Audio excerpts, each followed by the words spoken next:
السلام عليكم ورحمة الله وبركاته. اللهم صل وسلم وبارك عليك يا حبيبي يا رسول الله. اللهم استرنا فوق أرض واسترنا تحت الأرض واسترنا يوم العرض عليك. النهاردة بقى يا حبايب قلبي جايه لكم فيديو حلو قوي قوي قوي، ان شاء الله يعجبكم بإذن الله.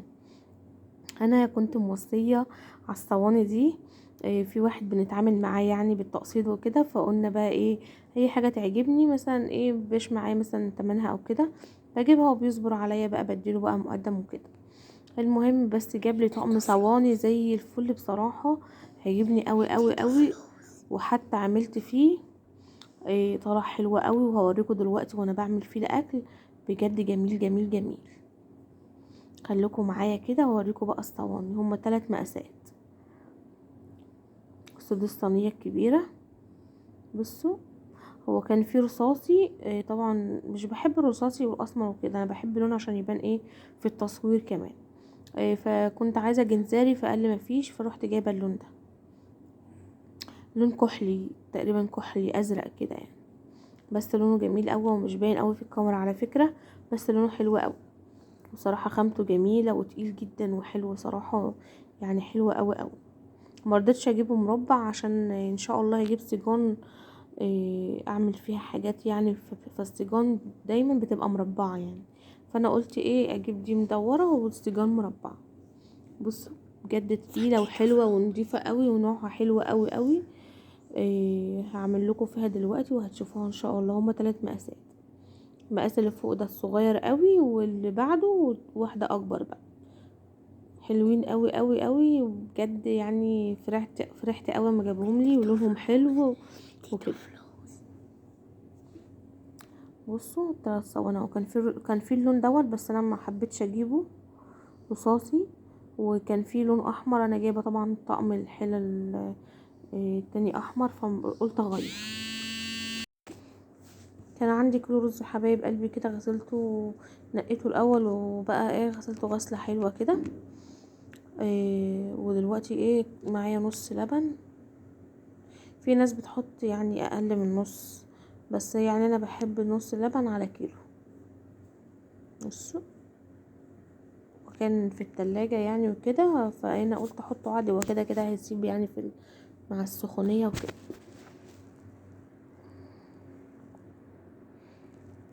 وحطيت بقى ملح، وهحط ميه دلوقتي وادخله الفرن.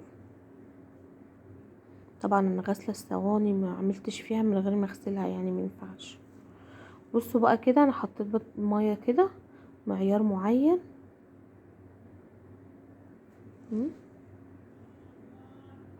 دخلته بقى الفرن يا حبايبي، ظبطي الميه بتاعته كده ودخليها بقى الفرن. وجبت بقى الصينيه، ايه دي الصينيه انا كنت عامله الرز في الصينيه الصغيره اصغر مقاس. وهنا بقى جبت بقى ايه الفراخ بتاعتي، غسلتها بليمون وملح وكده، وغسلتها حلوه قوي. جبت بقى الصينيه المتوسطه، لا دي الصينيه الكبيره، لا الصينيه الكبيره. وقطعت بقى الطماطم كده زي ما انتوا شايفين كده طرنشات. انا قلت اعملها في خلطه النهارده، انا كنت هعملها صينيه بطاطس يعني بطماطم سايبه وكده، بس انا قلت اعملها خلطه، عمر بيحبها احسن اجمل يعني خلطه وانا كمان. والطماطم بقى والبصل طرنشات كده زي ما انتوا شايفين كده يا حبايبي. كميه بقى حسب الكميه اللي انت عايزاها، قطعي زي ما انت عايزه. انا حطيت الفراخ تحت علشان، والبطاطس اخر حاجه عشان البطاطس ما تتهريش والفراخ تستوي بسرعه. جبت بطاطستين كده، وجبت كام طماطمية وبصلتين وبشرتهم زي ما انتوا شايفين كده يا حبايب قلبي.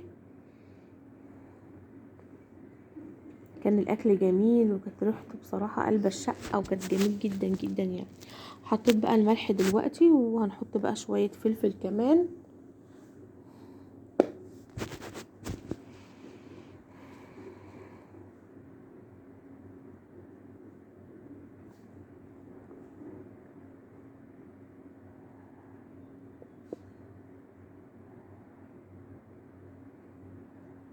هنحط بقى الفلفل وشويه ميه. طبعا ما بتحطيش ميه بقى كتير عشان الخلطه ما بتبقاش عايزه ميه كتير. ليه؟ عشان الميه اللي فيها بتنشف يعني، ايه ما بتخليهاش فيها يعني شوربه او حاجه. بصوا بقى حطيت فلفل، وهنزل دلوقتي بالميه مش كتير قوي يعني.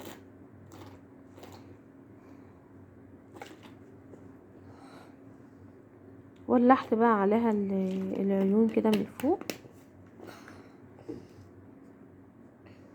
زي ما انتوا شايفين كده يا حبايبي. وقلت بقى ايه اعمل بقى في الصينيه التالتة ايه تفاحه. قلت يلا نعمل بقى كيكايه. قلت لعمر ايه رايك نعمل كيكه؟ قال لي يلا يا ماما. اول ما بيشوف الفانيليا وكيك شيف خلاص يبقى كيكه رسمي بقى. نزلت بقى بشويه زيت كده، يعني اقل من نص كوبايه كده او نص كوبايه. وحطيت بقى كميه السكر اللي انا عايزاها، وقلت بقى تفضلي بقى تربي فيهم كده. وهننزل بقى بالبيض دلوقتي. كل ما بتحطي حاجه سايله يعني السكر بيدوب اكتر. هننزل بقى بالبيض والفانيليا.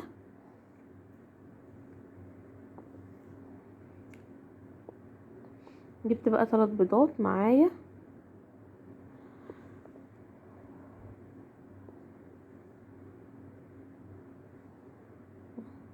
هنزل بقى دلوقتي بالفانيليا. كنت جايبه 4 اكياس فانيليا من عاديه ام جنيه.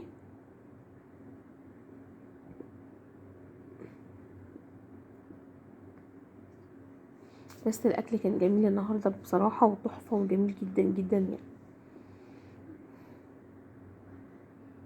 ومسكت بقى كده السكر مع البيض مع الفانيليا ومع الزيت، وفضلت ارب فيه لحد كده ما حسيت ان السكر داب.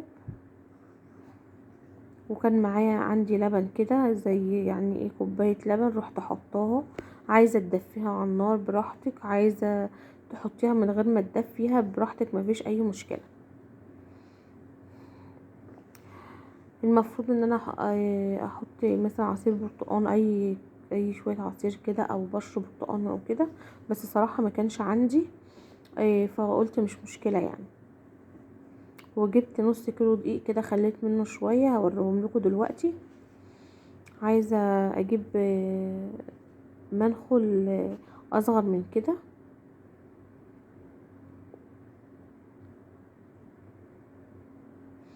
بصوا فضل يعني ايه ما حطيتش طبعا النص كله، حطيت يجي ربع وشويه كده.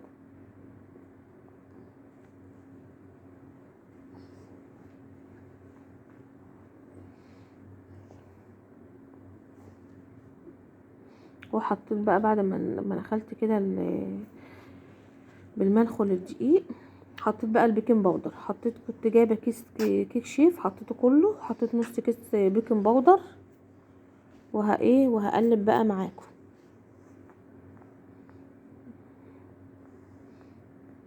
هقلبهم بقى معاكم كده حبايب قلبي. كنت جايبه كوبايه ميه، هي كوبايه الميه اللي انا حطيتها، كوبايه ميه كبيره شويه، ورحت حاطه تاني يعني. وتفضلي بقى تربي فيها. طبعا البرتقال بيديها شويه صفار كده، بس كانت حلوه والله جميله جدا يعني. ان شاء الله لو جربتوها تعجبكم قوي. جبت بقى الصينيه بقى المتوسطه ديت، وحطيت فيها بقى شويه زيت، وزحتهم عليها كده. ونزلت بقى بالكيكه بتاعتنا الخلطه. طبعا كنت مولعه بقى الفرن ومهديه النار، وهدخله دلوقتي ومش هفتح عليه بقى لما تستوي ان شاء الله.